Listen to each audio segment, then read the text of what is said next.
Hola, buen día. Mi nombre es Miriam Alondra Mesa Avilés. Soy estudiante de la Unidad Académica Multidisciplinaria de Ciencias, Educación y Humanidades, parte de la Universidad Autónoma de Tamaulipas. Y el día de hoy presentaré el trabajo que se titula Análisis de los prototipos de cuerpos geométricos que se utilizan dentro del discurso matemático escolar, que forman parte para obtener el trabajo de grado de licenciatura en educación con acentuación en la enseñanza de las matemáticas. En el reporte que realiza el INEE en cuanto a los niveles de logro de la prueba planea, es que todos los estudiantes logran llegar al nivel 1, siendo este el más fácil de la prueba planea. Y conforme van pasando los niveles, son cada vez menos los alumnos que logran llegar al nivel número 4. Como lo vemos aquí en la presentación, solo 4 de cada 10 estudiantes logran llegar al nivel número 2, 2 de cada 10 estudiantes llegan al número 3 y tan solo 1 de cada 10 estudiantes logran el nivel número 4. ¿Pero en qué consiste cada uno de estos niveles?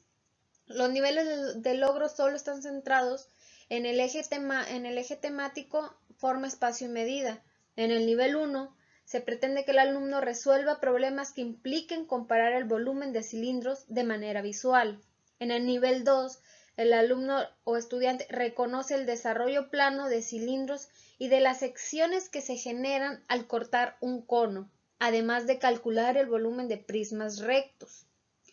En el nivel 3, el estudiante utiliza la imaginación espacial para reconocer el desarrollo plano de los conos y la generación de sólidos de revolución. Y por último, en el nivel 4, y siendo este el más difícil, es que el alumno calcule el volumen de los cilindros y conos. Los problemas del aprendizaje de la geometría están relacionados con nuestra percepción visual. Y estos son debidos al alto nivel de rigidez y abstracción de los conceptos que se engloban dentro de estas materias. En consecuencia, es importante que en el discurso matemático escolar no se debe prevalecer las representaciones hegemónicas y se deben diversificar la manera de representar los cuerpos geométricos, de tal manera que los estudiantes puedan abstraer con mayor facilidad el conocimiento y por lo tanto privilegiar los aprendizajes significativos.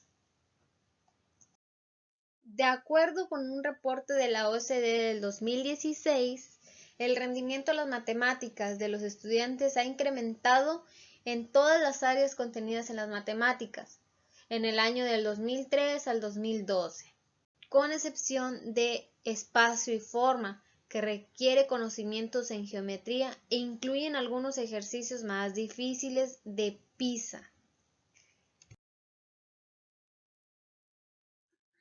En consecuencia, todo esto nos lleva a marcar nuestro objetivo. Nuestro objetivo es identificar prototipos de cuerpos geométricos en estudiantes de nivel secundaria bajo el enfoque de la teoría socioepistemológica de matemática educativa, con base al análisis del discurso matemático escolar. Este trabajo estará centrado en el nivel de educación secundaria, dado que en este momento es cuando se presenta de manera formal la geometría del espacio. La educación secundaria consta de 3 grados con una población estudiantil de entre los 11 a los 15 años.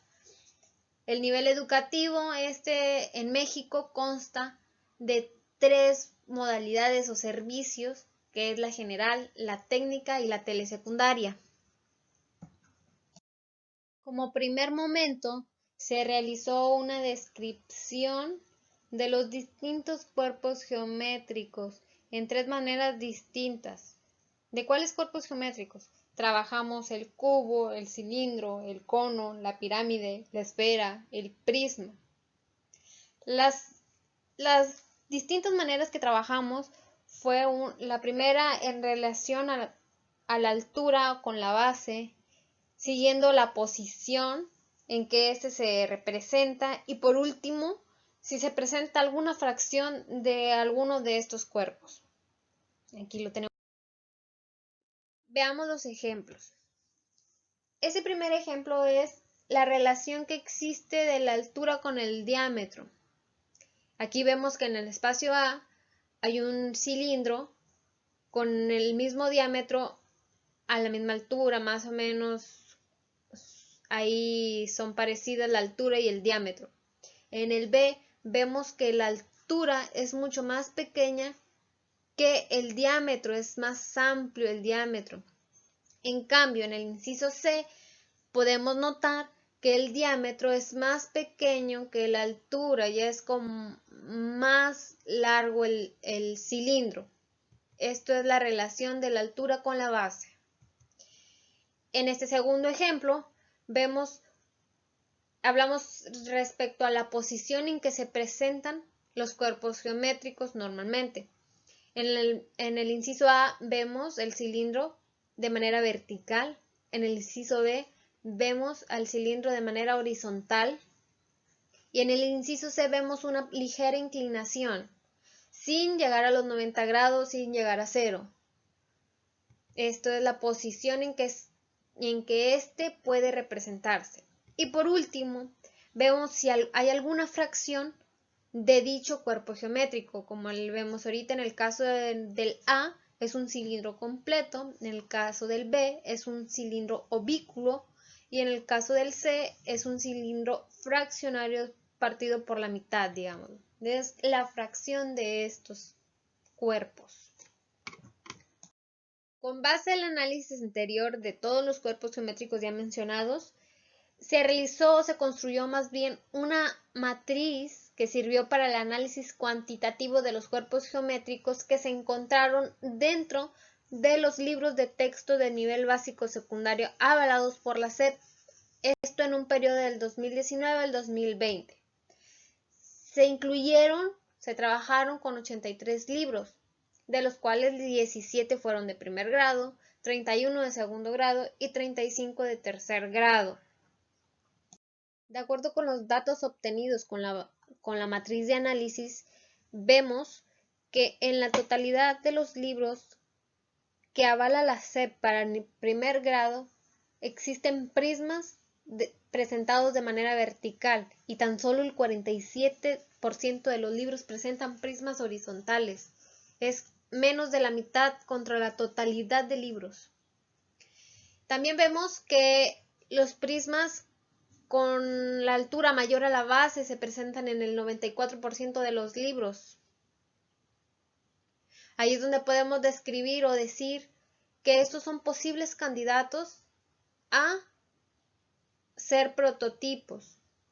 Podemos ver que en primer grado no se presentan en ninguno de los libros pirámides truncas, tampoco vemos conos de fracción, conos invertidos, conos truncos, tampoco vemos cilindros con la altura menor al diámetro, tampoco vemos cilindros oblicuos, no vemos cilindros horizontales, solo podemos notar que vemos prismas verticales en la totalidad de los libros. En segundo grado ya hay un poco más de variedad de lo que se presenta en los libros de texto avalados por la SEP. Vemos que los prismas con altura mayor a la base se presentan en el 97% de los libros, así como los prismas verticales, las pirámides con la altura mayor al ancho de la base, también la pirámide con todos los lados iguales, esos se presentan en el 97% de los libros. ¿Qué es lo que no se presenta? No se presenta una fracción de esfera, no se presenta una fracción del cono, no se presenta un cono invertido, un cono trunco, no se presenta un cilindro oblicuo, no se presenta, son los que no se presentan. Se presentan muy poco los cilindros horizontales y los cilindros con altura menor al diámetro. Lo que decíamos, ¿verdad? Es que probablemente estos son posibles candidatos a prototipos. ¿Qué vemos en tercer grado? En tercer grado vemos algo parecido. Vemos cómo en los 35 libros que se trabajaron de tercer grado se presentan cilindros con la altura mayor al diámetro en los 35 libros. En el 97% de los libros analizados se representan cilindros verticales, solo el 97% de los libros se presentan cilindros verticales. ¿Qué no se presenta en los libros de tercer grado? Los cubos girados no se presentan. Los que son poco vistos también son los prismas horizontales, tan solo un 3%. Las pirámides truncas también con un 3%.